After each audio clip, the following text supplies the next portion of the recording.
Self-driving Waymo cars are coming to Sacramento, but tonight, first responders want to know how the cars may respond when an emergency happens. ABC 10's Roxanne Elias is live at a Waymo parking lot. And so, Roxanne, how soon will those cars be on the road? Well, Chris, we don't have that exact date just yet, but people are already starting to notice the Waymo cars out there testing and mapping the roadways across Sacramento. And you can see in this parking lot behind me, they're actually out right now. This is usually where they park.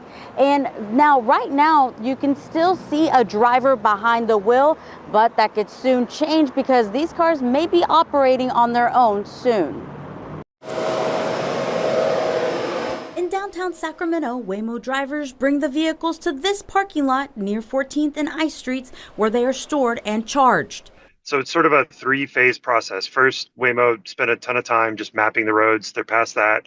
Now what we're seeing are the vehicles out there with a driver still attentive, but the vehicles are operating autonomously.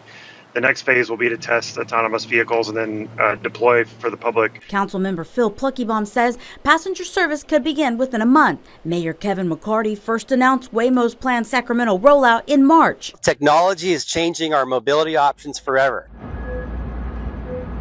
But as the rollout gets closer, Sacramento Fire Captain Justin Sylvia says the department still has concerns, especially about two potential operational challenges. When we are responding and we need them to yield to our red lights and siren, we need to make sure that they are programmed for that. It seems like they are, but we need to just make sure. And then operationally, when we're on scene of a vehicle, if it's going to avoid that area or how that vehicle is going to navigate around our apparatus. He says Sacramento Fire has assigned a battalion chief to a working group with Waymo, Sacramento police, and city officials. Together, they're developing a rollout plan and addressing public safety concerns. Anytime there's an issue, anytime there's a concern, just like if a human misoperates a vehicle, there'll be an investigation. Same will happen around these systems. San Francisco leaders recently backed a federal bill that would regulate how autonomous vehicles interact with first responders. It calls for emergency protocols, a 24/7 hotline, and digital geofencing.